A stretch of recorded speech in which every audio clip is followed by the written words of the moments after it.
ਸਤਿ ਸ਼੍ਰੀ ਅਕਾਲ ਜੀ। ਤੁਸੀਂ ਵੇਖ ਰਹੇ ਹੋ ਪੰਜਾਬ ਮੇਲ USA ਟੀਵੀ। ਮੈਂ ਹਾਂ ਸੰਜੀਵ ਯਸ਼ ਖੰਨਾ, ਤੁਹਾਡਾ ਸਾਰਿਆਂ ਦਾ ਸਵਾਗਤ ਕਰਦੇ ਹਾਂ। ਮੁੱਦਾ ਦੇ ਵਿੱਚ ਕਹਿੰਦੇ ਨੇ ਕਿ ਪੰਜਾਬ ਦੀ ਸਿਆਸਤ ਦੇ ਵਿੱਚ ਇੱਕ ਨਵੀਂ ਗੱਲ ਸੁਣਨ ਨੂੰ ਮਿਲਦੀ ਪਈ ਆ ਕਿ ਸਾਰੇ ਸਿਆਸੀ ਆਗੂਆਂ ਨੇ ਨਵੇਂ ਕੁੜਤੇ ਪਜਾਮੇ ਸਵਾ ਲਏ ਨੇ, ਕਿਉਂਕਿ ਸਾਰਿਆਂ ਨੂੰ ਇਹ ਉਮੀਦ ਹੈ ਕਿ ਸਾਡੀ ਸਰਕਾਰ ਬਣਨੀ ਹੈ ਤੇ ਫਿਰ ਨਵੇਂ-ਨਵੇਂ ਕੁੜਤੇ ਪਜਾਮੇ ਪਾ ਕੇ ਅਸੀਂ ਜਾਣਾ ਸਹੁੰ ਚੁੱਕਣ ਵਾਸਤੇ, ਕਿਉਂਕਿ ਸਰਕਾਰ ਬਣਨ ਤੋਂ ਬਾਅਦ ਸਹੁੰ ਵੀ ਤਾਂ ਚੁੱਕਣੀ ਹੈ ਨਾ। ਪਰ 10 ਮਾਰਚ ਨੂੰ ਹੋਣਾ ਕੀ ਆ ਇਹ ਕਿਸੇ ਨੂੰ ਨਹੀਂ ਪਤਾ।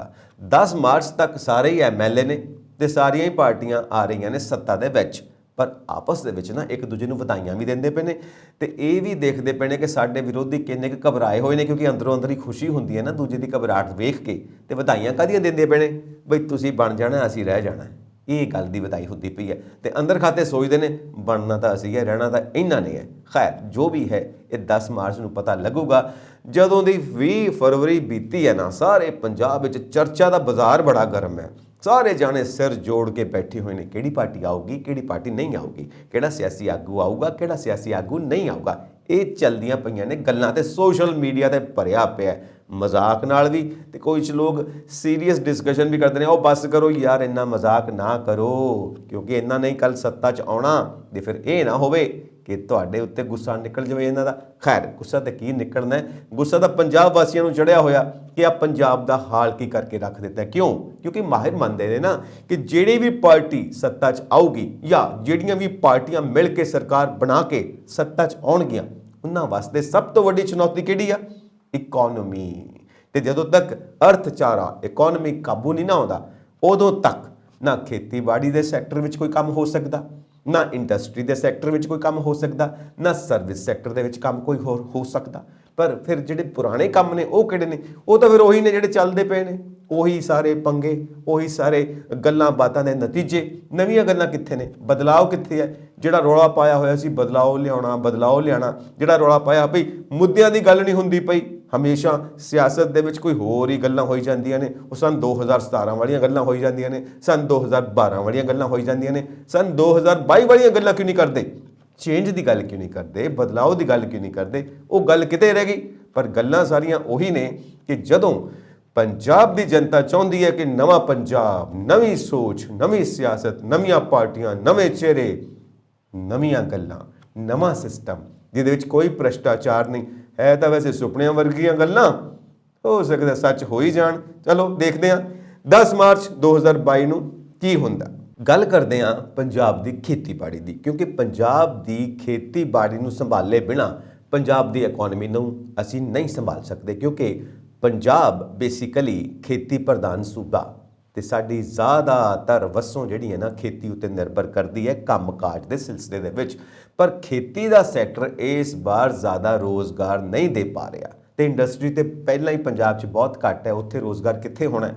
ਤੇ ਜਦੋਂ ਖੇਤੀਬਾੜੀ ਦੇ ਵਿੱਚ ਰੋਜ਼ਗਾਰ ਨਹੀਂ, ਇੰਡਸਟਰੀ ਦੇ ਵਿੱਚ ਰੋਜ਼ਗਾਰ ਨਹੀਂ, ਤੇ ਫਿਰ ਸਰਵਿਸ ਸੈਕਟਰ ਦੇ ਵਿੱਚ ਰੋਜ਼ਗਾਰ ਕਿੱਥੋਂ ਆਏਗਾ? ਕਿਉਂਕਿ ਸਰਵਿਸ ਸੈਕਟਰ ਖੇਤੀਬਾੜੀ ਦੇ ਉੱਤੇ ਤੇ ਇੰਡਸਟਰੀ ਦੇ ਉੱਤੇ ਡਿਪੈਂਡ ਕਰਦਾ। ਤਾਂ ਫਿਰ ਗੱਲ ਕਿੱਥੇ ਆ ਗਈ? ਗੱਲ ਉੱਥੇ ਹੀ ਆ ਗਈ ਕਿ ਇਹ ਰੋਜ਼ਗਾਰ ਦਾ ਮਾਡਲ ਕੀ ਬਣਨਾ। ਤਾਂ ਖੇਤੀਬਾੜੀ ਦੀ ਅਸੀਂ ਗੱਲ ਕਰਾਂਗੇ ਕਿ ਨਵਾਂ ਵਿਕਾਸ ਮਾਡਲ ਇਹ ਕਹਿੰਦਾ ਕਿ ਬੀਜ ਤੋਂ ਲੈ ਕੇ ਬਾਜ਼ਾਰ ਤੱਕ ਇਹ ਸਾਨੂੰ ਪੂਰਾ ਸਿਸਟਮ ਚਾਹੀਦਾ ਕਿ ਕਿਸਾਨ ਜਦੋਂ ਬੀਜ ਬੀਜਦੇ ਨੇ ਨਾ, ਜ਼ਮੀਨ ਦੇ ਵਿੱਚ ਫਸਲ ਉਗਦੀ ਹੈ, ਪਰ ਬੀਜਾਂ ਦੀ ਦੇਖਭਾਲ ਕਿਵੇਂ ਕਰਨੀ ਹੈ, ਵਧੀਆ ਬੀਜ ਕਿੱਥੋਂ ਮਿਲਦੇ ਨੇ, ਉੱਥੇ ਵੀ ਸਿਆਸਤ ਹੁੰਦੀ ਹੈ। ਕੁਝ ਕੰਪਨੀਆਂ ਕਹਿੰਦੀਆਂ ਨੇ ਸਾਡੇ ਬੀਜ ਲਵੋ, ਪਰ ਸਾਡੇ ਕਿਸਾਨ ਕਹਿੰਦੇ ਨੇ ਅਸੀਂ ਪਿਛਲੇ ਸਾਲ ਦੇ ਸਾਂਭ ਕੇ ਰੱਖੇ ਹੋਏ ਨੇ, ਅਸੀਂ ਉਹਨਾਂ ਨੂੰ ਇਸਤੇਮਾਲ ਕਰਾਂਗੇ। ਖੈਰ ਜਿਸ ਤਰ੍ਹਾਂ ਵੀ ਹੈ, ਵਧੀਆ ਬੀਜ ਹੋਣੇ ਚਾਹੀਦੇ ਨੇ ਤਾਂ ਕਿ ਵਧੀਆ ਫਸਲ ਉੱਗੇ। ਫਿਰ ਖਾਦਾਂ ਆ ਗਈਆਂ, ਪਾਣੀ ਦੀ ਸਿੰਚਾਈ ਕਿਵੇਂ ਹੋਣੀ, ਕਿਉਂਕਿ ਪਾਣੀ ਵੀ ਤਾਂ ਲਾਉਣਾ ਨਾ ਫਸਲਾਂ ਨੂੰ, ਫਿਰ ਮੌਸਮ ਤੋਂ ਕਿਵੇਂ ਬਚਾਉਣਾ ਹੈ। ਉੱਥੇ ਆ ਕੇ ਇੱਕ ਸਿਸਟਮ ਆਉਂਦਾ ਵੀ ਕਿਉਂ ਨਾ ਫਸਲਾਂ ਦਾ ਇੰਸ਼ੋਰੈਂਸ ਕੀਤਾ ਜਾਵੇ। ਸਰਕਾਰ ਦੇ ਉੱਤੇ ਇਹ ਵੀ ਦਬਾਅ ਪਾਇਆ ਜਾਂਦਾ ਹੈ ਕਿ ਇੰਸ਼ੋਰੈਂਸ ਹੋਣਾ ਜ਼ਰੂਰੀ ਹੈ ਫਸਲਾਂ ਦਾ, ਕਿਉਂਕਿ ਜਿਹੜੇ ਗਰੀਬ ਕਿਸਾਨ ਨੇ ਕਈ, ਉਹ ਤਾਂ ਵਿਚਾਰੇ ਮਾਰੇ ਜਾਣਗੇ ਜੇ ਮੌਸਮ ਕਰਕੇ ਫਸਲਾਂ ਨੂੰ ਹੋ ਗਿਆ ਨੁਕਸਾਨ। ਇਸ ਕਰਕੇ ਇੰਸ਼ੋਰੈਂਸ ਹੋਣਾ ਜ਼ਰੂਰੀ ਹੈ। ਖੈਰ ਇਹ ਵੀ ਮਾਹਿਰ ਮੰਨਦੇ ਨੇ ਕਿ ਹੌਲੀ ਹੌਲੀ ਹੌਲੀ ਹੌਲੀ ਇਹ ਸਾਰੇ ਸਿਸਟਮ 'ਚ ਆਉਣ ਵਾਲੀਆਂ ਗੱਲਾਂ ਨੇ, ਪਰ ਇਹ ਹੌਲੀ ਹੌਲੀ ਕਦੋਂ ਤੱਕ ਚੱਲੂਗੀ ਇਹ ਨਹੀਂ ਸਾਨੂੰ ਸਮਝ ਆਉਂਦੀ। ਕਿਉਂਕਿ 1960 ਤੋਂ ਬਾਅਦ ਜਿਹੜੀ ਪੰਜਾਬ ਦੇ ਵਿੱਚ ਹਰੀ ਕ੍ਰਾਂਤੀ ਆਈ, ਸਿਸਟਮ ਤੇ ਬਹੁਤ ਵਧੀਆ ਹੋ ਗਿਆ, ਕਿਸਾਨਾਂ ਦੀ ਆਮਦਨ ਵੀ ਵਧੀ ਤੇ ਖੇਤੀਬਾੜੀ ਦੀ ਉਪਜ ਵੀ ਵਧੀ। ਪਰ ਕਈ ਜਿਹੜੇ ਮਾੜੇ ਕਿਸਾਨ ਨੇ, ਮਾੜੇ ਮਤਲਬ ਜਿਨ੍ਹਾਂ ਕੋਲ ਜ਼ਮੀਨ ਘੱਟ ਹੈ, ਗਰੀਬ ਕਿਸਾਨ ਨੇ, ਉਹਨਾਂ ਦੀ ਸਥਿਤੀ ਦੇ ਵਿੱਚ ਕੋਈ ਬਹੁਤਾ ਸੁਧਾਰ ਨਹੀਂ ਹੋਇਆ। ਗੱਲ ਉੱਥੇ ਹੀ ਆ ਗਈ, ਅਮੀਰ ਹੋਰ ਅਮੀਰ ਹੋਈ ਜਾਂਦਾ, ਗਰੀਬ ਹੋਰ ਗਰੀਬ ਹੋਈ ਜਾਂਦਾ। ਇਹ ਬੜੀ ਵੱਡੀ ਸਮੱਸਿਆ ਹੈ ਜੋ ਪੰਜਾਬ ਨੂੰ ਸੰਭਾਲਣੀ ਪਏਗੀ, ਨਵੀਂ ਸਰਕਾਰ ਨੂੰ ਸੰਭਾਲਣੀ ਪਏਗੀ। ਤੇ ਬੀਜ ਤੋਂ ਲੈ ਕੇ ਬਾਜ਼ਾਰ ਤੱਕ ਅਸੀਂ ਗੱਲ ਕਰਦੇ ਪਏ ਹਾਂ, ਤੇ ਬੀਜ ਦੀ ਗੱਲ ਵੀ ਹੋ ਗਈ, ਤੇ ਬੀਜ ਨੂੰ ਬੀਜਣ ਦੀ ਗੱਲ ਵੀ ਹੋ ਗਈ, ਬੀਜ ਨੂੰ ਸੰਭਾਲਣਾ ਕਿਵੇਂ, ਫਸਲ ਕਿਵੇਂ ਲੈਣੀ ਹੈ ਉਹ ਵੀ ਗੱਲ ਹੋ ਗਈ। ਤੇ ਹੁਣ ਫਸਲ ਨੂੰ ਮੰਡੀ ਤੱਕ ਕਿਵੇਂ ਪਹੁੰਚਾਉਣਾ, ਪੂਰਾ ਮੁੱਲ ਕਿਵੇਂ ਲੈਣਾ, ਇਹ MSP ਦੀ ਗੱਲ ਵੀ ਚੱਲਦੀ ਪਈ ਆ। ਤੇ ਨਾਲ ਇਹ ਵੀ ਗੱਲ ਚੱਲਦੀ ਪਈ ਹੈ ਕਿ ਜਿਹੜਾ ਪੂਰਾ ਅਨਾਜ ਆ ਮੰਡੀਆਂ 'ਚ ਰੁਲਦਾ ਰਹਿੰਦਾ, ਸਟੋਰ ਨਹੀਂ ਹੈਗੇ ਉਹਨੂੰ ਰੱਖਣ ਵਾਸਤੇ, ਗੋਡਾਊਨ ਨਹੀਂ ਹੈਗੇ, ਉਹ ਵੀ ਬਣਾਉਣੇ ਜ਼ਰੂਰੀ ਨੇ। ਤਾਂ ਇਹ ਸਾਰੀਆਂ ਗੱਲਾਂ ਚੱਲਣ ਡਈਆਂ ਨੇ ਪੰਜਾਬ ਦੇ ਖੇਤੀਬਾੜੀ ਸੈਕਟਰ ਦੇ ਵਿੱਚ। ਤੇ ਮੰਡੀ ਦੀ ਗੱਲ ਜਿੱਥੇ ਹੁੰਦੀ ਹੈ ਕਿ ਸਾਡਾ ਮਾਰਕੀਟਿੰਗ ਸਿਸਟਮ ਬਹੁਤ ਵਧੀਆ ਨਹੀਂ ਹੈਗਾ, ਕਿਉਂਕਿ ਕਈ ਵਾਰ ਅਸੀਂ ਦੇਖਦੇ ਹਾਂ ਕਿਸਾਨ ਠੱਗੇ ਜਾਂਦੇ ਨੇ। ਆੜਤੀਆਂ ਨੂੰ ਅਸੀਂ ਬਾਹਰ ਨਹੀਂ ਕੱਢ ਸਕਦੇ ਸਿਸਟਮ ਦੇ ਵਿੱਚੋਂ, ਉਹਨਾਂ ਦਾ ਹੋਣਾ ਬਹੁਤ ਜ਼ਿਆਦਾ ਜ਼ਰੂਰੀ ਹੈ, ਕਿਉਂਕਿ ਸੁੱਖ ਦੁੱਖ ਦੇ ਵਿੱਚ ਉਹ ਆੜਤੀਏ ਹੀ ਕਿਸਾਨਾਂ ਦੇ ਨਾਲ ਖੜੇ ਹੁੰਦੇ ਨੇ, ਉਹਨਾਂ ਦੇ ਸੁੱਖ ਦੁੱਖ ਦੇ ਸਾਂਝੀ ਬਣਦੇ ਨੇ। ਉਹਨਾਂ ਦਾ ਹੋਣਾ ਵੀ ਸਿਸਟਮ ਦੇ ਵਿੱਚ ਬਹੁਤ ਜ਼ਰੂਰੀ ਹੈ, ਬਹੁਤ ਸ਼ੁਰੂ ਤੋਂ ਚੱਲਿਆ ਆ ਰਿਹਾ। ਪਰ ਜਿਹੜੀਆਂ ਕਮੀਆਂ ਨੇ ਨਾ, ਜਿਹੜੀਆਂ ਖਾਮੀਆਂ ਨੇ, ਉਹ ਦੂਰ ਕਰਨੀਆਂ ਜ਼ਰੂਰੀ ਨੇ। ਤੇ ਮੰਡੀ ਦੇ ਵਿੱਚ ਕਿਹੜੀਆਂ ਖਾਮੀਆਂ ਨੇ, ਕਿਸਾਨ ਨੂੰ ਸਮਝ ਨਹੀਂ ਹੈਗੀ ਮੰਡੀ ਦੀ, ਕਈ ਵਾਰ ਉੱਥੇ ਠੱਗੇ ਜਾਂਦੇ ਨੇ, ਚਲਾਕ ਲੋਕ ਉਹਨਾਂ ਨੂੰ ਠੱਗ ਲੈਂਦੇ ਨੇ। ਇਸ ਕਰਕੇ ਮੰਡੀ ਦਾ ਬਿਲਕੁਲ ਸਹੀ ਹੋਣਾ ਬਹੁਤ ਜ਼ਿਆਦਾ ਜ਼ਰੂਰੀ ਹੈ ਕਿਸਾਨਾਂ ਦੇ ਲਈ। ਪਰ ਮੰਡੀ ਕੋਲੋਂ ਅਸੀਂ ਪਿੱਠ ਵੀ ਨਹੀਂ ਮੋੜ ਸਕਦੇ, ਕਿਉਂਕਿ ਮੰਡੀ ਹੋਣੀ ਜ਼ਰੂਰੀ ਹੈ, ਓਪਨ ਮਾਰਕੀਟ ਹੈ ਨਾ। ਇਸ ਕਰਕੇ ਮੰਡੀ ਸਹੀ ਤਰੀਕੇ ਨਾਲ ਚੱਲੇ ਤੇ ਬੀਜ ਤੋਂ ਲੈ ਕੇ ਬਾਜ਼ਾਰ ਤੱਕ, ਮੰਡੀ ਤੱਕ ਹਰ ਸਿਸਟਮ ਸਹੀ ਚੱਲਣਾ ਚਾਹੀਦਾ। ਕਿਸਾਨ ਨੂੰ ਪੂਰੀ ਜਾਣਕਾਰੀ ਹੋਣੀ ਚਾਹੀਦੀ ਹੈ। ਵੱਖੋ ਵੱਖ ਖੇਤੀਬਾੜੀ ਯੂਨੀਵਰਸਿਟੀਆਂ ਵੀ ਇਹਨਾਂ ਦਾ ਸਾਥ ਦੇ ਰਹੀਆਂ ਨੇ, ਹੋਰ ਜਾਗਰੂਕ ਹੋਣਾ ਚਾਹੀਦਾ ਤਾਂ ਕਿ ਕਿਸਾਨ ਜਿਹੜਾ ਮਾਡਰਨ ਬਣੇ, ਅੱਜ ਕੱਲ੍ਹ ਦੇ ਸਮੇਂ ਦੇ ਮੁਤਾਬਿਕ ਬਣੇ। ਕਿਉਂਕਿ ਖੇਤੀਬਾੜੀ ਯੂਨੀਵਰਸਿਟੀ ਨਾ ਦੁਨੀਆ ਦੀਆਂ ਜਿਹੜੀਆਂ ਬਾਕੀ ਖੇਤੀਬਾੜੀ ਯੂਨੀਵਰਸਿਟੀਜ਼ ਹੈਗੀਆਂ ਨੇ, ਜਿਹੜੀ ਲੁਧਿਆਣਾ ਦੇ ਵਿੱਚ ਹੈ ਪੰਜਾਬ ਐਗਰੀਕਲਚਰ ਯੂਨੀਵਰਸਿਟੀ, ਮੈਂ ਉਹਦੀ ਗੱਲ ਕਰ ਰਿਹਾ, ਉਹ ਵਿਦੇਸ਼ਾਂ ਦੀਆਂ ਵੀ ਯੂਨੀਵਰਸਿਟੀਆਂ ਨਾਲ ਮਿਲ ਕੇ ਉਹ ਸਾਰੇ ਪ੍ਰੋਗਰਾਮ ਤਿਆਰ ਕਰਦੀ ਪਈ ਹੈ ਤਾਂ ਕਿ ਕਿਸਾਨਾਂ ਨੂੰ ਵੱਧ ਤੋਂ ਵੱਧ ਫਾਇਦਾ ਹੋ ਸਕੇ। ਤੇ ਪੰਚਾਇਤਾਂ ਦੇ ਜ਼ਰੀਏ, ਸਰਪੰਚਾਂ ਦੇ ਜ਼ਰੀਏ ਪਿੰਡ-ਪਿੰਡ ਜਾ ਕੇ ਆਪਣੇ ਵਰਕਰਸ ਨੂੰ ਭੇਜ ਕੇ ਕਿਸਾਨਾਂ ਲਈ ਕੰਮ ਕਰਦੀਆਂ ਪਈਆਂ ਨੇ, ਤਾਂ ਕਿ ਕਿਸਾਨਾਂ ਨੂੰ ਹੋਰ ਜ਼ਿਆਦਾ ਸਮਝ ਪਵੇ ਖੇਤੀਬਾੜੀ ਦੀ। ਤੇ ਖੇਤੀਬਾੜੀ ਦੇ ਨਾਲ ਨਾਲ ਹੋਰ ਕੰਮ ਧੰਦੇ ਵੀ ਸ਼ੁਰੂ ਕੀਤੇ ਜਾ ਸਕਣ, ਜਿਸ ਨਾਲ ਕਿਸਾਨਾਂ ਦੀ ਆਮਦਨ ਵਧੇ। ਇਸ ਤਰ੍ਹਾਂ ਉਹ ਮਜ਼ਬੂਤ ਕਰਨ ਲੱਗੇ ਨੇ ਖੇਤੀਬਾੜੀ ਦੇ ਸੈਕਟਰ ਨੂੰ। ਤੇ ਨਾਲ ਇੰਡਸਟਰੀ ਬਾਰੇ ਵੀ ਗੱਲਬਾਤ ਹੋ ਰਹੀ ਆ। ਇੰਡਸਟਰੀ ਬਾਰੇ ਗੱਲਬਾਤ ਇਹ ਹੋ ਰਹੀ ਹੈ ਕਿ ਪੰਜਾਬ ਦੇ ਵਿੱਚ ਜਿਹੜੀ ਜ਼ਿਆਦਾਤਰ ਇੰਡਸਟਰੀ ਹੈ ਉਹ ਤਾਂ ਖੇਤੀਬਾੜੀ ਤੇ ਆਧਾਰਿਤ ਹੀ ਹੋਣੀ ਚਾਹੀਦੀ ਹੈ, ਕਿਉਂਕਿ ਖੇਤੀ ਪ੍ਰਧਾਨ ਸੂਬਾ ਹੈ। ਇਸ ਕਰਕੇ ਰॉ ਮਟੀਰੀਅਲ ਖੇਤੀ ਤੋਂ ਮਿਲ ਜਾਣਾ ਤੇ ਇਸ ਨਾਲ ਇੰਡਸਟਰੀ ਸਟਰੋਂਗ ਹੋ ਸਕਦੀ ਹੈ। ਤੇ ਨਾਲ ਦੀ ਨਾਲ ਵਿਦੇਸ਼ੀ ਕੰਪਨੀਆਂ ਨੂੰ ਵੀ ਇਨਵਾਈਟ ਕੀਤਾ ਜਾਵੇ ਕਿ ਉਹ ਆ ਕੇ ਇੱਥੇ ਇਨਵੈਸਟ ਕਰਨ ਇੰਡਸਟਰੀ ਦੇ ਵਿੱਚ, ਤੇ ਇੰਡਸਟਰੀ ਨੂੰ ਹੋਰ ਸਟਰੋਂਗ ਬਣਾਉਣ। ਤੇ ਜਿਹੜੇ ਪੰਜਾਬ ਦੇ ਵਿੱਚ ਵੀ ਰਿਚ ਲੋਕ ਨੇ, ਅਮੀਰ ਲੋਕ ਨੇ, ਜਿਹੜੇ ਪੈਸਾ ਲਗਾ ਸਕਦੇ ਨੇ, ਉਹਨਾਂ ਨੂੰ ਵੀ ਇਨਵਾਈਟ ਕੀਤਾ ਜਾਵੇ ਕਿ ਉਹ ਵੀ ਸਰਕਾਰ ਦੇ ਨਾਲ ਮਿਲ ਕੇ ਇੰਡਸਟਰੀ ਦੇ ਵਿੱਚ ਪੈਸਾ ਲਗਾਉਣ ਤੇ ਇੰਡਸਟਰੀ ਨੂੰ ਹੋਰ ਰਿਚ ਕੀਤਾ ਜਾ ਸਕੇ। ਕਿਉਂਕਿ ਸਾਡੇ ਕੋਲ ਦੋ ਚੀਜ਼ਾਂ ਚਾਹੀਦੀਆਂ ਨੇ, ਜਾਂ ਤਾਂ ਸਹਿਕਾਰੀ ਖੇਤਰ ਹੋਵੇ ਤੇ ਜਾਂ ਸਰਕਾਰੀ ਖੇਤਰ ਹੋਵੇ। ਕਿਉਂਕਿ ਜਿਹੜਾ ਕੋਆਪਰੇਟਿਵ ਇੰਡਸਟਰੀ ਹੈ ਤੇ ਜਿਹੜੀ ਗਵਰਨਮੈਂਟ ਇੰਡਸਟਰੀ ਹੈ, ਇਹ ਮਿਲ ਕੇ ਹੀ ਪੰਜਾਬ ਦੀ ਜਿਹੜੀ ਇਹ ਦਸ਼ਾ ਹੈ ਸੁਧਾਰ ਸਕਦੇ ਨੇ। ਕਿਉਂਕਿ ਜਿਹੜਾ ਕਾਰਪੋਰੇਟ ਆ, ਜਿਹੜਾ ਬਿਜ਼ਨਸ ਹਾਊਸਿਸ ਨੇ, ਉਹ ਕਿਤੇ ਨਾ ਕਿਤੇ ਆਪਣੇ ਫਾਇਦੇ ਦੇ ਨਾਲ ਉਲਝੇ ਰਹਿੰਦੇ ਨੇ। ਇਸ ਕਰਕੇ ਕੁਝ ਵੀ ਸੁਲਝਣ ਨਹੀਂ ਦਿੰਦੇ, ਕੋਈ ਵੀ ਚੀਜ਼ ਤੁਸੀਂ ਕਹਿ ਸਕਦੇ ਹੋ ਮੰਜ਼ਿਲ ਤੱਕ ਜਾਂ ਸਿੱਟੇ ਤੱਕ ਨਹੀਂ ਪਹੁੰਚਣ ਦਿੰਦੇ, ਕਿਉਂਕਿ ਉਹਨਾਂ ਨੂੰ ਆਪਣੇ ਮੁਨਾਫੇ ਦਾ ਡਰ ਵਿੱਚ ਲੱਗਿਆ ਰਹਿੰਦਾ ਹੈ। ਜਾਂ ਤਾਂ ਕਾਰਪੋਰੇਟ ਸੈਕਟਰ ਵੀ ਇੱਕ ਨਵੇਂ ਤਰੀਕੇ ਨਾਲ ਆਵੇ ਕਿ ਜਿਹਦੇ 'ਚ ਉਹਦਾ ਆਪਣਾ ਮੁਨਾਫਾ ਤਾਂ ਹੋਣਾ ਚਾਹੀਦਾ ਹੀ ਹੈ, ਕਿਉਂਕਿ ਬਿਜ਼ਨਸ ਕਾਹਦੇ ਵਾਸਤੇ ਕਰਦਾ ਬੰਦਾ, ਮੁਨਾਫੇ ਵਾਸਤੇ ਕਰਦਾ। ਪਰ ਮੁਨਾਫਾ ਇੱਕ ਹੱਦ ਤੱਕ ਹੋਣਾ ਚਾਹੀਦਾ ਨਾ, ਇੱਕ ਰੋਕ ਹੋਣੀ ਚਾਹੀਦੀ ਹੈ ਵੀ ਇੱਥੇ ਤੱਕ ਠੀਕ ਹੈ, ਤਾਂ ਕਿ ਬਾਕੀਆਂ ਦਾ ਉਜਾੜਾ ਨਾ ਹੋਵੇ, ਵੀ ਦੂਜਿਆਂ ਦਾ ਉਜਾੜਾ ਹੋਣ ਦਿਓ, ਮੇਰਾ ਮੁਨਾਫਾ ਹੋਣਾ ਚਾਹੀਦਾ। ਇਹ ਤਾਂ ਗੱਲ ਨਾ ਬਣੀ, ਇਹ ਤਾਂ ਕੋਈ ਸਿੱਧੀ ਗੱਲ ਨਾ ਹੋਈ, ਇਹ ਤਾਂ ਪੁੱਠੀ ਗੱਲ ਹੋ ਗਈ। ਸਿੱਧੀ ਗੱਲ ਇਹ ਹੈ ਕਿ ਸਾਰਿਆਂ ਦਾ ਸਾਥ, ਸਾਰਿਆਂ ਦਾ ਵਿਕਾਸ, ਸਭ ਨੂੰ ਫਾਇਦਾ ਹੋਣਾ ਚਾਹੀਦਾ ਹੈ। ਜਿੰਨੇ ਮਿਹਨਤ ਕੀਤੀ, ਉਹਦੀ ਮਿਹਨਤ ਦਾ ਫਲ ਉਹਨੂੰ ਜ਼ਰੂਰ ਮਿਲਣਾ ਚਾਹੀਦਾ। ਇਸ ਤਰ੍ਹਾਂ ਦੀਆਂ ਨੀਤੀਆਂ, ਇਸ ਤਰ੍ਹਾਂ ਦੀਆਂ ਪਾਲਿਸੀਜ਼ ਸਰਕਾਰ ਨੂੰ ਬਣਾਉਣੀਆਂ ਚਾਹੀਦੀਆਂ ਨੇ ਇੰਡਸਟਰੀ ਦਾ ਤੇ ਜਿਹੜੀ ਖੇਤੀਬਾੜੀ ਹੈ ਉਹਦਾ ਸੁਮੇਲ ਕਰਕੇ, ਮਿਕਸ ਕਰਕੇ ਇੱਦਾਂ ਦੀ ਪਾਲਿਸੀ ਬਣਾਓ ਤਾਂ ਕਿ ਜਿਹੜਾ ਸਰਵਿਸ ਸੈਕਟਰ ਹੈ ਉਹਨੂੰ ਫਾਇਦਾ ਹੋਵੇ ਤੇ ਲੋਕਾਂ ਨੂੰ ਵੱਧ ਤੋਂ ਵੱਧ ਰੋਜ਼ਗਾਰ ਮਿਲਣ। ਤੇ ਰੋਜ਼ਗਾਰ ਜਦੋਂ ਮਿਲਣਗੇ ਆਪੇ ਗਰੀਬੀ ਦੂਰ ਹੋਊਗੀ, ਕਿਉਂਕਿ ਸਭ ਦੇ ਜੇਬ 'ਚ ਪੈਸੇ ਆਉਣਗੇ ਤੇ ਉਹ ਡਿਮਾਂਡ ਕ੍ਰੀਏਟ ਹੋਏਗੀ, ਕਿਉਂਕਿ ਉਹ ਵੱਖ-ਵੱਖ ਚੀਜ਼ਾਂ ਦੀ ਮੰਗ ਕ੍ਰੀਏਟ ਕਰਨਗੇ, ਚੀਜ਼ਾਂ ਖਰੀਦਣਗੇ। ਤੇ ਜਦੋਂ ਚੀਜ਼ਾਂ ਖਰੀਦਣਗੇ, ਚੀਜ਼ਾਂ ਵਿਕਣਗੀਆਂ। ਜਦੋਂ ਚੀਜ਼ਾਂ ਵਿਕਣਗੀਆਂ ਤੇ ਫਿਰ ਜਿਹੜੇ ਬਿਜ਼ਨਸ ਹਾਊਸਿਸ ਨੇ, ਜਿਹੜੀਆਂ ਫੈਕਟਰੀਆਂ ਨੇ, ਇੰਡਸਟਰੀ ਹੈ, ਉਹ ਹੋਰ ਚੀਜ਼ਾਂ ਬਣਾਊਗੀ। ਤਾਂ ਇੱਦਾਂ ਹੀ ਪੈਸਾ ਖਰਚਣ ਨਾਲ ਪੈਸਾ ਵਧੂਗਾ। ਪੈਸਾ ਕਮਾਉਣਾ, ਪੈਸਾ ਖਰਚਣਾ, ਇੱਦਾਂ ਹੀ ਇਕਨੋਮੀ ਚੱਲਦੀ ਹੈ। ਇੱਕ ਬੰਦੇ ਦਾ ਖਰਚਾ ਦੂਜੇ ਬੰਦੇ ਦੀ ਆਮਦਨ ਬਣ ਜਾਂਦੀ ਹੈ, ਇੱਕ ਜੇਬ 'ਚੋਂ ਨਿਕਲਦਾ ਦੂਜੀ ਜੇਬ 'ਚ ਚਲਾ ਜਾਂਦਾ, ਤਾਂ ਇਹ ਚੱਕਰ ਚੱਲਦਾ ਰਹਿੰਦਾ। ਇਹ ਵਿਸ਼ੀਅਸ ਸਰਕਲ ਤੋਂ ਵਰਚੁਅਸ ਸਰਕਲ ਵੱਲ ਲੈ ਕੇ ਜਾਣਾ ਇਕਨੋਮੀ ਨੂੰ, ਇਹੀ ਸਾਡੀ ਪਾਲਿਸੀ, ਸਾਡਾ ਮਾਡਲ ਹੋਣਾ ਚਾਹੀਦਾ। ਤੇ ਇਹ ਮਾਡਲ ਨਾ ਹੁਣ 에ਅਰ ਕੰਡੀਸ਼ਨ ਕਮਰਿਆਂ 'ਚ ਬਹਿ ਕੇ ਨਹੀਂ ਬਣਨੇ, ਇਹ ਹੁਣ ਲੋਕਾਂ 'ਚ ਵਿਚਰ ਕੇ ਬਣਨੇ ਨੇ, ਲੋਕਾਂ ਦੇ ਨਾਲ ਘੁੰਮ ਕੇ ਬਹਿ ਕੇ ਗੱਲਾਂ ਕਰਨ ਨਾਲ ਬਣਨੇ ਨੇ। ਤਾਂ ਹੀ ਅਸੀਂ ਆਪਣੀ ਇੰਡਸਟਰੀ ਨੂੰ, ਆਪਣੇ ਐਗਰੀਕਲਚਰ ਨੂੰ ਤੇ ਸਰਵਿਸ ਸੈਕਟਰ ਨੂੰ ਸਟਰੋਂਗ ਕਰਕੇ ਪੰਜਾਬ ਦੀ ਇਕਨੋਮੀ ਨੂੰ ਸਟਰੋਂਗ ਕਰ ਸਕਦੇ ਹਾਂ। ਤੇ ਸਰਕਾਰ ਭਾਵੇਂ ਕਿਸੇ ਵੀ ਪਾਰਟੀ ਦੀ ਆ ਜਾਵੇ ਜਾਂ ਬਹੁਤ ਸਾਰੀਆਂ ਪਾਰਟੀਆਂ ਮਿਲ ਕੇ ਸਰਕਾਰ ਬਣਾ ਲੈਣ, ਜੇ ਇੱਦਾਂ ਚੱਲਣਗੇ ਨਾ, ਐਡਵਾਈਜ਼ਰਸ ਨੂੰ ਨਾਲ ਲੈ ਕੇ, ਵੱਡੇ ਵੱਡੇ ਸੋਚਣ ਵਾਲੇ ਥਿੰਕ ਟੈਂਕਸ ਨੂੰ ਨਾਲ ਲੈ ਕੇ, ਜੋ ਪੰਜਾਬ ਦੀ ਕਰੀਮ ਹੈ ਸਾਰੀ, ਉਹ ਸੋਚਣ ਵਾਲੇ ਆਲਿਮ ਫਾਜ਼ਿਲ ਵੱਡੇ ਵੱਡੇ ਦਿਮਾਗਾਂ ਵਾਲੇ ਲੋਕ, ਉਹਨਾਂ ਨੂੰ ਨਾਲ ਲੈ ਕੇ ਕਮੇਟੀਆਂ ਬਣਾ ਕੇ, ਉਹਨਾਂ ਦੀ ਐਡਵਾਈਸ ਲੈ ਕੇ, ਉਹਨਾਂ ਦੀ ਸਲਾਹ ਲੈ ਕੇ, ਉਹਨਾਂ ਦੇ ਗਰੁੱਪ ਨੂੰ ਨਾਲ ਲੈ ਕੇ ਜਦੋਂ ਚੱਲਣਗੇ ਨਾ, ਤਾਂ ਸਾਰੀਆਂ ਮੁਸੀਬਤਾਂ ਦਾ ਹੱਲ ਹੋ ਜਾਣਾ। ਤੇ ਸਾਰੇ ਪੰਜਾਬ ਵਾਸੀ ਤਾਂ ਤੁਹਾਡੇ ਨਾਲ ਹੋਣਗੇ ਹੀ ਹੋਣਗੇ। ਜਦੋਂ ਤੁਸੀਂ ਸਹੀ ਤਰੀਕੇ ਨਾਲ ਕੰਮ ਕਰੋਗੇ ਤਾਂ ਪੰਜਾਬ ਦੇ ਲੋਕ ਆਪੇ ਤੁਹਾਡੇ ਨਾਲ ਹੋਣਗੇ। ਸਾਰੇ ਮਿਲ ਕੇ ਅਸੀਂ ਪੰਜਾਬ ਦੀ ਸਾਰੀ ਮੁਸ਼ਕਲ ਹੱਲ ਕਰ ਲੈਣੀ ਹੈ, ਪੰਜਾਬ ਨੂੰ ਇਸ ਦਲਦਲ ਚੋਂ ਬਾਹਰ ਕੱਢ ਲੈਣਾ, ਇਹਨਾਂ ਔਕੜਾਂ ਚੋਂ ਅਸੀਂ ਬਾਹਰ ਕੱਢ ਲੈਣਾ। ਹੁਣ ਗੱਲ ਕਰਦੇ ਹਾਂ ਯੂਕਰੇਨ ਦੇ ਵਿੱਚ ਹੋਣ ਵਾਲੇ ਜੰਗ ਦੀ, ਕਿਉਂਕਿ ਯੂਕਰੇਨ ਔਰ ਰਸ਼ੀਆ ਦਾ ਜਿਹੜਾ ਜੰਗ ਚੱਲਦਾ ਪਿਆ ਹੈ, 8 9 10 ਦਿਨ ਹੋ ਗਏ ਨੇ, ਬਹੁਤ ਸੀਰੀਅਸ ਸਿਚੁਏਸ਼ਨ ਬਣੀ ਹੋਈ ਹੈ। ਤੇ ਰਸ਼ੀਆ ਦੇ ਉੱਤੇ ਬਹੁਤ ਸਾਰੀਆਂ ਪਾਬੰਦੀਆਂ ਲਾ ਦਿੱਤੀਆਂ ਗਈਆਂ ਨੇ ਯੂਰਪ ਵੱਲੋਂ, ਦੇਸ਼ਾਂ ਵੱਲੋਂ, ਇਕਨੋਮੀ ਦੇ ਉੱਤੇ। ਤੇ ਹੁਣ ਰਸ਼ੀਆ ਜਿਹੜਾ ਹੈ, ਅਸੀਂ ਸਾਰੇ ਜਾਣਦੇ ਹਾਂ, ਕਰੂਡ ਆਇਲ ਯਾਨੀ ਕੱਚੇ ਤੇਲ ਨੂੰ ਸਪਲਾਈ ਕਰਦਾ, ਕੁਦਰਤੀ ਗੈਸ ਨੂੰ ਸਪਲਾਈ ਕਰਦਾ। ਤਾਂ ਉਸਨੇ ਭਾਰਤ ਨਾਲ ਇਹ ਗੱਲਬਾਤ ਕੀਤੀ ਹੈ ਕਿ ਅਸੀਂ 25 ਤੋਂ 27% ਡਾਊਨ ਕਰਕੇ ਆਪਣੀਆਂ ਕੀਮਤਾਂ ਨੂੰ ਤੁਹਾਨੂੰ ਤੇਲ ਸਪਲਾਈ ਕਰ ਸਕਦੇ ਹਾਂ। ਹੁਣ ਇਹ ਗੱਲਬਾਤ ਚੱਲਦੀ ਪਈ ਹੈ, ਦੇਖੋ ਇਹ ਕੱਲ ਕਿੱਥੇ ਤੱਕ ਸਿਰੇ ਚੜ੍ਹਦੀ ਹੈ, ਕਿਉਂਕਿ ਇਸ ਤਰ੍ਹਾਂ ਨਾਲ ਭਾਰਤ ਨੂੰ ਫਾਇਦਾ ਹੋ ਸਕਦਾ ਹੈ। ਇਹ ਜਿਹੜੀਆਂ ਤੇਲ ਦੀਆਂ ਕੀਮਤਾਂ ਅਸੀਂ ਸਮਝਦੇ ਹਾਂ ਕਿ ਇਲੈਕਸ਼ਨਸ ਤੋਂ ਬਾਅਦ ਵੱਧ ਸਕਦੀਆਂ ਨੇ, ਸ਼ਾਇਦ ਕੰਟਰੋਲ ਹੋ ਜਾਣ, ਨਾ ਵਧਣ, ਕਿਉਂਕਿ ਰਸ਼ੀਆ ਵੱਲੋਂ ਇਹ ਸਪਲਾਈ ਆ ਜਾਵੇ, ਉਹ ਵੀ ਘੱਟ ਕੀਮਤ ਤੇ ਆ ਜਾਵੇ। ਹੋ ਸਕਦਾ ਹੈ ਕਿ ਪੰਜਾਬ ਦੇ ਲੋਕਾਂ ਤੇ, ਭਾਰਤ ਦੇ ਲੋਕਾਂ ਦੇ ਉੱਤੇ ਤੇਲ ਦਾ ਖਰਚਾ ਜ਼ਿਆਦਾ ਨਾ ਪਵੇ, ਸਾਡੀ ਜੇਬ ਓਨਾ ਕੀ ਖਰਚਾ ਝੱਲ ਸਕਦੀ ਹੈ, ਜਿੰਨੇ ਕਿ ਸਾਡੀ ਜੇਬ ਦੇ ਵਿੱਚ ਪੈਸੇ ਨੇ ਤੇ ਸਰਕਾਰ ਇਸ ਦੇ ਉੱਤੇ ਕੰਮ ਕਰ ਸਕਦੀ ਆ। ਨਾਲ ਦੀ ਨਾਲ ਜਿਹੜੀ ਸਾਰੀ ਬੁਰੀ ਹਾਲਤ ਹੋਈ ਪਈ ਹੈ ਉੱਥੇ ਵਿਦਿਆਰਥੀਆਂ ਦੀ, ਲੋਕਾਂ ਦੀ, ਉਹ ਇਸ ਤਰ੍ਹਾਂ ਹੋ ਚੁੱਕੀ ਹੈ ਕਿ ਹੁਣ ਪੀਣ ਦੇ ਪਾਣੀ ਦੀ ਵੀ ਸਮੱਸਿਆ ਖੜੀ ਹੋ ਗਈ ਹੈ। ਪੈਸਾ ਹੈ ਨਹੀਂ ਜੇਬਾਂ 'ਚ ਔਰ ਬੋਤਲਾਂ ਵਿਕਦੀਆਂ ਨੇ ਪਾਣੀ ਦੀਆਂ, ਤੇ ਪਾਣੀ ਲਿਆਉਣਾ ਕਿੱਥੋਂ ਹੈ? ਇਹ ਦਿੱਕਤਾਂ ਵੀ ਆ ਰਹੀਆਂ ਨੇ। ਤੇ ਪੰਜਾਬ ਗੌਰਮੈਂਟ ਇੱਥੋਂ ਲੱਗੀ ਹੋਈ ਹੈ, ਕੰਟਰੋਲ ਰੂਮ ਵੀ ਬਣਾਇਆ ਹੈ, ਨੰਬਰ ਵੀ ਜਾਰੀ ਕੀਤੇ ਨੇ ਕਿ ਆਪਣੀਆਂ ਸਮੱਸਿਆਵਾਂ ਸਾਨੂੰ ਭੇਜੋ। ਹੁਣ ਉਹ ਉੱਥੇ ਬੈਠ ਕੇ ਸਮੱਸਿਆ ਭੇਜੀ ਜਾਣ, ਇੱਥੋਂ ਅਸੀਂ ਕੀ ਕਰ ਸਕਦੇ ਹਾਂ? ਇੱਥੋਂ ਕਰਨ ਵਾਸਤੇ ਸਾਨੂੰ ਉੱਥੇ ਜਾਣਾ ਪਏਗਾ। ਤਾਂ ਇਸ ਕਰਕੇ ਭਾਰਤ ਸਰਕਾਰ ਦੇ ਕਈ ਲੀਡਰਸ ਉੱਥੇ ਭੇਜੇ ਨੇ ਸਰਕਾਰ ਨੇ, ਤੇ ਉੱਥੇ ਜਾ ਕੇ ਕੰਮ ਕਰ ਰਹੇ ਨੇ। ਸਟੂਡੈਂਟਸ ਵੀ ਆਪਣੇ ਤੌਰ ਤੇ ਕਈ ਵਾਰ ਪੈਦਲ ਤੁਰ ਕੇ ਬਾਰਡਰਸ ਤੱਕ ਪਹੁੰਚ ਰਹੇ ਨੇ, ਜਿੱਥੋਂ ਸਾਨੂੰ ਕਹਿੰਦੇ ਨੇ ਕਿ ਲੈ ਕੇ ਭਾਰਤ ਲੈ ਆਓ। ਕਈ ਵਿਦਿਆਰਥੀ ਆ ਵੀ ਚੁੱਕੇ ਨੇ, ਕਈ ਹਜੇ ਵੀ ਫਸੇ ਹੋਏ ਨੇ।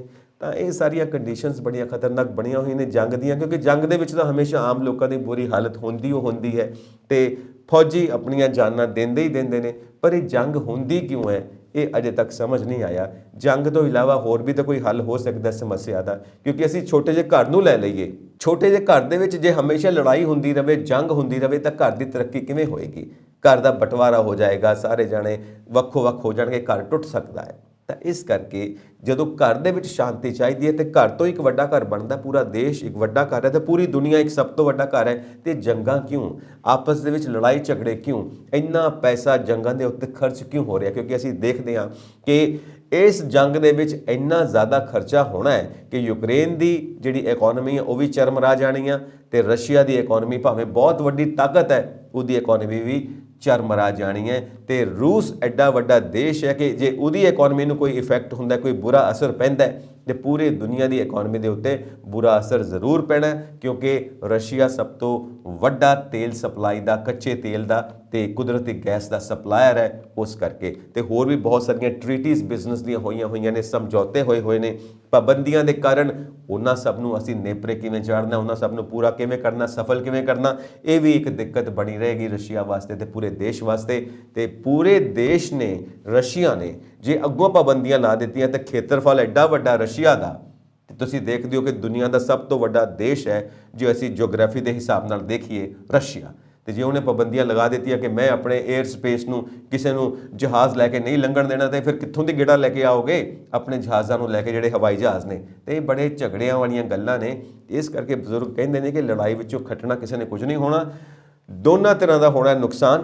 ਤੇ ਵਿੱਚੋਂ ਗੱਲ ਫਿਰ ਹੀ ਨਿਕਲਣੀ ਹੈ ਕਿ ਭਾਈ ਬਹਿ ਕੇ ਗੱਲਾਂ ਕਰ ਲਓ, ਸਮਝੌਤਾ ਕਰ ਲਓ, ਕਿਸੇ ਗੱਲ ਤੇ ਪਹੁੰਚੋ ਤੇ ਜੰਗ ਬੰਦ ਕਰੋ। ਤੇ ਫਿਰ ਸ਼ੁਰੂ ਤੋਂ ਕਿਉਂ ਨਹੀਂ ਸਿਆਣਪ ਵਰਤਦੇ? ਤਾਂ ਗੱਲ ਸਾਰੀ ਇਹ ਹੈ ਕਿ ਮਾਹਿਰ ਮੰਨਦੇ ਨੇ ਕਿ ਜਿਹੜਾ ਨਾਟੋ ਕੰਟਰੀਜ਼ ਹੈ, ਇਹਦੀ ਹੋਂਦ ਬਰਕਰਾਰ ਰਹਿਣੀ ਹੈ, ਕਿਉਂਕਿ ਨੈਤਿਕਤਾ ਦੇ ਹਿਸਾਬ ਦੇ ਨਾਲ ਜਦੋਂ ਅਸੀਂ ਕਹਿ ਰਹੇ ਸੀ ਕਿ ਨਾਟੋ ਨੂੰ ਭੰਗ ਕਰ ਦਿੱਤਾ ਜਾਵੇ, ਉਹ ਹੁਣ ਨਹੀਂ ਕੀਤਾ ਜਾ ਸਕਦਾ, ਕਿਉਂਕਿ ਰਸ਼ੀਆ ਦੇ ਅਟੈਕ ਤੋਂ ਬਾਅਦ ਨਾਟੋ ਨੇ ਇਹ ਦਲੀਲ ਦੇਣੀ ਹੈ ਕਿ ਸਾਡਾ ਬਣੇ ਰਹਿਣਾ ਜ਼ਰੂਰੀ ਹੈ, ਕਿਉਂਕਿ ਇੱਦਾਂ ਜੇ ਹਮਲੇ ਹੁੰਦੇ ਰਹੇ ਤਾਂ ਸਾਨੂੰ ਆਪਣੀ ਹਿਫਾਜ਼ਤ ਵਾਸਤੇ ਬਣੇ ਰਹਿਣਾ ਜ਼ਰੂਰੀ ਹੈ। ਇਸ ਕਰਕੇ ਨਾਟੋ ਕੰਟਰੀਜ਼ ਹੁਣ ਬਣੀਆਂ ਰਹਿਣਗੀਆਂ ਤੇ ਹੋਰ ਮਜ਼ਬੂਤ ਵੀ ਹੋ ਸਕਦੀਆਂ ਨੇ। ਇਹ ਦੋ ਧਿਰਾਂ ਬਣ ਜਾਣਗੀਆਂ ਜੋ ਮਾਹਿਰ ਮੰਨਦੇ ਨੇ, ਇੱਕ ਤਾਂ ਅਮਰੀਕਾ ਤੇ ਨਾਲ ਯੂਰਪੀਅਨ ਕੰਟਰੀਜ਼ ਤੇ ਦੂਜੇ ਪਾਸੇ ਹੋਏਗਾ ਰਸ਼ੀਆ, ਚਾਈਨਾ, ਈਰਾਨ, ਇਹ ਸਭ ਗੱਲਾਂ ਹੋਣਗੀਆਂ। ਤੇ ਜਿਹੜਾ ਅਮਰੀਕਾ ਹੈ ਇਹਦੇ ਜਿਹੜੇ ਪੱਖ 'ਚ ਸਾਰੇ ਦੇਸ਼ ਨੇ, ਉੱਥੋਂ ਹੈਗੀਆਂ ਨੇ ਸਾਰੀਆਂ ਕਾਰਪੋਰੇਸ਼ਨਸ, ਔਰ ਕਾਰਪੋਰੇਸ਼ਨਸ ਕੀ ਕਰਦੀਆਂ ਨੇ, ਆਪਣੇ ਮੁਨਾਫੇ ਵਾਸਤੇ ਕਿਸੇ ਹੱਦ ਤੱਕ ਵੀ ਜਾਂਦੀਆਂ ਨੇ, ਕਿਸੇ ਹੱਦ ਤੱਕ ਨੁਕਸਾਨ ਵੀ ਪਹੁੰਚਾ ਦਿੰਦੀਆਂ ਨੇ ਤੇ ਉਸੇ ਮੁਨਾਫੇ ਦੇ ਸਿਰ ਦੇ ਉੱਤੇ ਉਹ ਆਪਣੇ ਦੇਸ਼ ਦੇ ਲੋਕਾਂ ਨੂੰ, ਨਾਗਰਿਕਾਂ ਨੂੰ ਸਾਰੀਆਂ ਸਹੂਲਤਾਂ ਦਿੰਦੀਆਂ ਨੇ, ਚਾਹੇ ਸਿਹਤ ਹੈ, ਚਾਹੇ ਮੈਡੀਕਲ ਹੈ, ਹਰ ਤਰ੍ਹਾਂ ਦੀ ਸਹੂਲਤ। ਤੇ ਇੱਧਰ ਜਿਹੜੇ ਦੂਜੇ ਪੱਖ ਦੇ ਦੇਸ਼ ਹੋਣਗੇ, ਰਸ਼ੀਆ, ਚਾਈਨਾ, ਈਰਾਨ, ਉਹਦੇ ਨਾਲ ਮਿਲਦੇ ਹੋਰ ਦੇਸ਼ ਹੋਣਗੇ, ਇਹ ਤੁਸੀਂ ਕਹਿ ਸਕਦੇ ਹੋ ਸਟਰਗਲ ਫੋਰ ਸਰਵਾਈਵਲ, ਇਹ ਹਮੇਸ਼ਾ ਸੰਘਰਸ਼ ਕਰਦੇ ਰਹਿਣਗੇ ਆਪਣੀ ਹੋਂਦ ਨੂੰ ਬਚਾਉਣ ਵਾਸਤੇ। ਤੇ ਇਹ ਦੋਵੇਂ ਤਰ੍ਹਾਂ ਦੀਆਂ ਧਿਰਾਂ ਦੇ ਵਿੱਚ ਇੱਕ ਵਿਰੋਧਾਭਾਸ ਹੁੰਦਾ ਰਹੇਗਾ, ਆਪਸ ਦੇ ਵਿੱਚ ਵਿਚਾਰਾਂ ਦਾ ਟਕਰਾਵ ਹੁੰਦਾ ਰਹੇਗਾ ਤੇ ਰੱਬ ਸੁੱਖ ਰੱਖੇ ਇਹ ਵਿਚਾਰਾਂ ਦਾ ਟਕਰਾਵ ਕਿਤੇ ਹਥਿਆਰਾਂ ਦੇ ਟਕਰਾਅ ਵਿੱਚ ਨਾ ਬਦਲ ਜਾਏ। ਤੇ ਇਸ ਕਰਕੇ ਇਹ ਵਿਚਾਰਾਂ ਨੂੰ ਸੁਲਝਾਉਣ ਦੀ ਲੋੜ ਹੈ, ਕਿਉਂਕਿ ਇਹ ਮਾਹਿਰ ਮੰਨਦੇ ਨੇ ਕਿ ਫਿਰ ਤੋਂ ਸ਼ੁਰੂਆਤ ਹੋਣ ਵਾਲੀ ਹੈ ਸ਼ੀਤ ਯੁੱਧ ਦੀ, ਜਿਹੜਾ ਕਿਸੇ ਵੇਲੇ ਹੁੰਦਾ ਸੀ ਅਮਰੀਕਾ ਤੇ ਰਸ਼ੀਆ ਦੇ ਵਿੱਚ ਕਾਫੀ ਸਾਲ ਚੱਲਦਾ ਰਿਹਾ। ਇਹ ਸ਼ੀਤ ਯੁੱਧ ਜਦੋਂ ਤੱਕ ਸਨ 1991 ਵਿੱਚ ਸੋਵੀਅਤ ਸੰਘ ਨਹੀਂ ਟੁੱਟਾ, ਉਦੋਂ ਤੱਕ ਸ਼ੀਤ ਯੁੱਧ ਚੱਲਦਾ ਰਿਹਾ ਤੇ ਸੋਵੀਅਤ ਸੰਘ ਦੇ ਟੁੱਟਣ ਤੋਂ ਬਾਅਦ ਅਮਰੀਕਾ ਦੁਨੀਆ ਦੀ ਇੱਕੋ ਇੱਕ ਪਾਵਰ ਬਣ ਕੇ ਉੱਭਰਿਆ। ਪਰ ਹੁਣ ਇਹਨਾਂ ਹਾਲਾਤਾਂ ਤੋਂ ਬਾਅਦ ਜਦੋਂ ਅਸੀਂ ਦੇਖਦੇ ਹਾਂ ਯੂਕਰੇਨ ਤੇ ਰਸ਼ੀਆ ਦੇ ਵਿੱਚ ਯੁੱਧ ਹੋ ਰਿਹਾ, ਤੇ ਇਸ ਤੋਂ ਬਾਅਦ ਫਿਰ ਤੋਂ ਸ਼ੀਤ ਯੁੱਧ ਦਾ ਦੌਰ ਸ਼ੁਰੂ ਹੋ ਸਕਦਾ ਹੈ, ਇਹ ਵੀ ਮਾਹਿਰ ਮੰਨਦੇ ਨੇ। ਤੇ ਉਹਦੇ ਵਿੱਚ ਵੀ ਇਹ ਹਮੇਸ਼ਾ ਸੰਕਟ, ਇਹ ਪ੍ਰੈਸ਼ਰ ਬਣਿਆ ਰਹੇਗਾ ਕਿ ਜੰਗ ਨਾ ਕਿਤੇ ਸ਼ੁਰੂ ਹੋ ਜਾਏ। ਸੋ ਇਹ ਕਿਸ ਤਰ੍ਹਾਂ ਦੀ ਦੁਨੀਆ ਬਣ ਰਹੀ ਹੈ, ਕਿਸ ਤਰ੍ਹਾਂ ਦੇ ਹਾਲਾਤ ਬਣ ਰਹੇ ਨੇ। ਅਸੀਂ ਯੂਨਾਈਟਿਡ ਨੇਸ਼ਨਸ ਦੀ ਵੀ ਸਥਾਪਨਾ ਕੀਤੀ ਸੈਕੰਡ ਵਰਲਡ ਵਾਰ ਤੋਂ ਬਾਅਦ, ਪਰ ਗੱਲ ਤਾਂ ਉੱਥੇ ਦੀ ਉੱਥੇ ਹੀ ਰਹੀ, ਝਗੜੇ ਤਾਂ ਉੱਥੇ ਦੇ ਉੱਥੇ ਹੀ ਰਹੇ। ਕਈ ਵਾਰ ਅਸੀਂ ਦੇਖਦੇ ਹਾਂ ਕਿ ਯੂਨਾਈਟਿਡ ਨੇਸ਼ਨਸ ਵੀ ਚਾਹੁੰਦਾ ਹੋਇਆ ਕੋਈ ਦਖਲ ਨਹੀਂ ਦੇ ਸਕਦਾ, ਕਿਉਂਕਿ ਲੋਕਾਂ ਕੋਲ, ਲੋਕ ਕੌਣ, ਇਹ ਦੇਸ਼ ਨੇ ਨਾ, ਜਿਹੜੇ ਲੋਕ ਹੀ ਨੇ ਨਾ, ਇਹਨਾਂ ਕੋਲ ਬੜੀਆਂ ਵੱਡੀਆਂ ਪਾਵਰਸ ਨੇ, ਬੜੇ ਵੱਡੇ ਹਥਿਆਰ ਨੇ, ਐਟੋਮਿਕ ਐਨਰਜੀ ਹੈ, ਐਟਮ ਬੰਬ ਲੈ ਕੇ ਫਿਰਦੇ ਪਏ ਨੇ। ਤੇ ਇਹਨਾਂ ਅੱਗੇ ਫਿਰ ਯੂਨਾਈਟਿਡ ਨੇਸ਼ਨਸ ਦੀ ਜਿਹੜੀ ਪੀਸ ਕੀਪਿੰਗ ਫੋਰਸ ਹੈ ਉਹਦੀ ਕਿੱਥੋਂ ਤੱਕ ਚੱਲਣੀ ਆ, ਕਿਉਂਕਿ ਫਿਰ ਤੇ ਇਹ ਹੁੰਦਾ ਵੀ ਲੜ ਲਓ ਆਪਸ ਦੇ ਵਿੱਚ, ਬਾਅਦ 'ਚ ਦੇਖਦੇ ਆ ਜਿਹੜੇ ਬਚਣਗੇ ਬਹਿ ਕੇ ਗੱਲ ਕਰ ਲਾਂਗੇ। ਪਰ ਇਹ ਲੜਨਾ ਕਿਉਂ, ਸਾਰੇ ਕਿਉਂ ਨਾ ਬਚੇ ਰਹਿਣ। ਇਸ ਕਰਕੇ ਜ਼ਿੰਦਗੀਆਂ ਬਹੁਤ ਜ਼ਰੂਰੀ ਨੇ, ਦੇਸ਼ ਬਹੁਤ ਜ਼ਰੂਰੀ ਨੇ, ਕਿਉਂਕਿ ਬਹੁਤ ਮਿਹਨਤ ਨਾਲ ਦੇਸ਼ ਖੜਾ ਹੁੰਦਾ। ਇੱਕ ਘਰ ਹੀ ਹੈ ਨਾ, ਇੱਕ ਪਰਿਵਾਰ ਹੀ ਹੈ, ਬੜੀ ਮਿਹਨਤ ਨਾਲ ਘਰ ਪਰਿਵਾਰ ਖੜਾ ਹੁੰਦਾ ਹੈ। ਤੇ ਇੱਕ ਬੰਬ ਮਾਰ ਕੇ ਤੁਸੀਂ ਸਾਰੀ ਬਿਲਡਿੰਗ ਉਡਾ ਦਿੰਦੇ ਹੋ ਤੇ ਬਿਲਡਿੰਗ ਵਿੱਚ ਬੈਠੇ ਲੋਕਾਂ ਨੂੰ ਵੀ ਉਡਾ ਦਿੰਦੇ ਹੋ। ਇੱਕ ਬੰਬ ਤੇ ਸਾਲਾਂ ਲੱਗ ਜਾਂਦੇ ਨੇ ਉਸ ਬਿਲਡਿੰਗ ਨੂੰ ਬਣਾਉਣ ਦੇ ਵਿੱਚ, ਸਾਲਾਂ ਲੱਗ ਜਾਂਦੇ ਨੇ ਉਸ ਇਨਫਰਾਸਟ੍ਰਕਚਰ ਨੂੰ ਖੜਾ ਕਰਨ ਦੇ ਵਿੱਚ, ਤੇ ਸਿਰਫ ਇੱਕ ਬੰਬ ਦੀ ਮਾਰ ਹੈ ਕਿ ਸਭ ਕੁਝ ਉਡਾ ਕੇ ਰੱਖ ਦਿੰਦੇ ਹੋ। ਸੋ ਇਹ ਕੀ ਹਾਲਾਤ ਨੇ। ਇਨਸਾਨ ਨੂੰ ਸਮਝਦਾਰੀ ਤੋਂ ਕੰਮ ਲੈਣਾ ਚਾਹੀਦਾ। ਇਨਸਾਨ ਜਿੱਡੀ ਵੱਡੀ ਪੋਸਟ ਤੇ ਬੈਠਾ ਹੋਵੇ ਉਹਦੀ ਜ਼ਿੰਮੇਵਾਰੀ ਓਡੀ ਵੱਡੀ ਹੋ ਜਾਂਦੀ ਆ। ਇਸ ਕਰਕੇ ਸਮਝਦਾਰੀ ਤੋਂ ਕੰਮ ਲੈਂਦੇ ਹੋਏ ਇਹ ਜੰਗਾਂ ਦਾ ਖਹਿੜਾ ਛੱਡੀਏ ਤੇ ਸ਼ਾਂਤੀ ਦੀ ਗੱਲ ਕਰੀਏ। ਸਾਡੇ ਕੋਲ ਬਹੁਤ ਕੁਝ ਕਰਨ ਵਾਸਤੇ ਆ ਪੂਰੀ ਦੁਨੀਆ ਦੇ ਵਿੱਚ। ਅਜੇ ਤਾਂ ਅਸੀਂ ਪੂਰੇ ਬ੍ਰਹਮੰਡ 'ਚ ਜਾਣਾ, ਪਤਾ ਨਹੀਂ ਕਿਹੜੇ ਕਿਹੜੇ ਗ੍ਰਹਿ ਤੇ ਜਾ ਕੇ ਅਸੀਂ ਕੰਮ ਕਰਨੇ ਨੇ। ਜਦੋਂ ਤੱਕ ਦੁਨੀਆ ਦੇ ਮਸਲੇ, ਧਰਤੀ ਦੇ ਮਸਲੇ ਨਹੀਂ ਹੱਲ ਹੁੰਦੇ, ਅਸੀਂ ਬਾਕੀ ਗ੍ਰਹਿ ਤੇ ਕਿਵੇਂ ਜਾ ਸਕਦੇ ਹਾਂ। ਇਸ ਕਰਕੇ ਸਿਆਣਪ ਨਾਲ ਕੰਮ ਲਈਏ, ਇਹ ਧਰਤੀਆਂ ਦੇ ਮਸਲੇ ਹੱਲ ਕਰੀਏ, ਆਪਸ 'ਚ ਹਮੇਸ਼ਾ ਪਿਆਰ ਤੇ ਸ਼ਾਂਤੀ ਨਾਲ ਰਹੀਏ, ਖੁਦ ਵੀ ਜੀਵੀਏ ਇਸ ਲਾਈਫ ਨੂੰ ਤੇ ਦੂਜਿਆਂ ਨੂੰ ਵੀ ਜਿਉਣ ਦਈਏ ਇਸ ਜ਼ਿੰਦਗੀ ਨੂੰ। ਉਹ ਸਿਆਣੇ ਕਹਿੰਦੇ ਨੇ ਨਾ, ਲਿਵ ਐਂਡ ਲੈਟ ਲਿਵ। ਸਾਨੂੰ ਖੁਸ਼ੀ ਹੈ ਕਿ ਤੁਸੀਂ ਮੁੱਦਾ ਪ੍ਰੋਗਰਾਮ ਦਾ ਹਿੱਸਾ ਬਣਦੇ ਹੋ। ਹੋਰ ਅਪਡੇਟਸ ਦੇ ਲਈ ਵੇਖਦੇ ਰਹੋ ਪੰਜਾਬ ਮੇਲ USA TV। ਸਤਿ ਸ਼੍ਰੀ ਅਕਾਲ ਜੀ।